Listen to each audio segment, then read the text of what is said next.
हम हाजिर हैं क्वांटम की उस दुनिया में जहां विज्ञान भगवान बन सकता है और एक मां का फैसला पूरी दुनिया का भविष्य बदल सकता है। पार्ट 1 में हमने देखा था कैसे एक मिडिल क्लास लड़की जटिल संघर्षों से निकलकर क्वांटम साइंटिस्ट बनी। पार्ट 2 में अंडरवर्ल्ड का हमला, परिवार का बिखरना और एक मासूम बच्चा जो बना दिया गया हथियार। और पिछले पार्ट में एक मां ने अपने बेटे मंजीत को सुपर ह्यूमन से फिर से इंसान बनाया। लेकिन सवाल यह है, क्या अतीत इतनी आसानी से पीछा छोड़ देता है? Normal peaceful first day of Manjeet. छोटी सी सुबह, मंजीत स्कूल जा रहा है, हाथ में किताबें, आंखों में शांति। अब वो सिर्फ मेरा बेटा है, कोई हथियार नहीं। मंजीत मुस्कुराता है, लेकिन उसके सिर में अचानक तेज दर्द उठता है। एक पल के लिए पास खड़ी कार का मेटल हिल जाता है। मंजीत घबरा जाता है।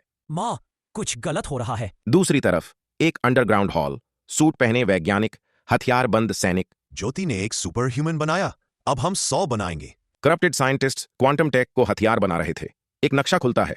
देश के अंदर और विदेशों में अंडरवर्ल्ड आर्मी तैयार हो चुकी थी। एक बड़ी शादी, हजारों लोग। अचानक रोबोटिक सोल्जर्स हमला कर देते हैं। न्यूज चिल्ला उठती है, यह हमला नहीं, युद्ध है। नेशनल सिक्योरिटी टूटने लगती है। नेशनल कमांडोज ज्योति के पास आते हैं। हमें मंजीत चाहिए, वरना देश नहीं बचेगा। मैंने अपने बेटे को इंसान बनाया था, हथियार नहीं। मनीष उसका हाथ पकड़ता है। कभी कभी दुनिया बचाने के लिए सबसे प्यारी चीज दाम पर लगानी पड़ती है। लैब में सन्नाटा। ज्योति आखिरी बार बेटे की आंखों में देखती है। माफ करना बेटा। क्वांटम नैनो पार्टिकल्स फिर से एक्टिव होते हैं। मंजीत दर्द से चिल्लाता है।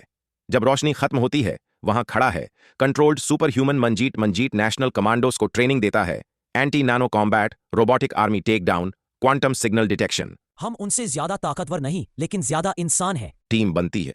देश विदेश, एक एक अंडरवर्ल्ड बेस गिरता जाता है। अंतिम ठिकाना, अंडरवर्ल्ड मास्टर सामने आता है। तुम मेरी सबसे बड़ी गलती हो। और तुम मेरी माँ की सबसे बड़ी परीक्षा। एक जबरदस्त लड़ाई।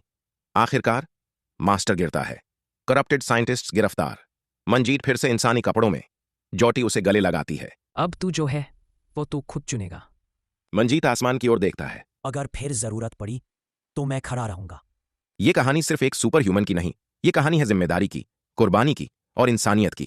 अगर तुम जानना चाहते हो क्या मंजीत हमेशा कंट्रोल में रहेगा, क्या क्वांटम टेक फिर लौटेगी, या कोई नई ताकत जन्म लेगी, तो लाइक करो, शेयर करो और कमेंट में लिखो नेक्स्ट पार्ट रेडी, क्योंकि क्वांटम की दुनिया में कहानी कभी खत्म नहीं होती।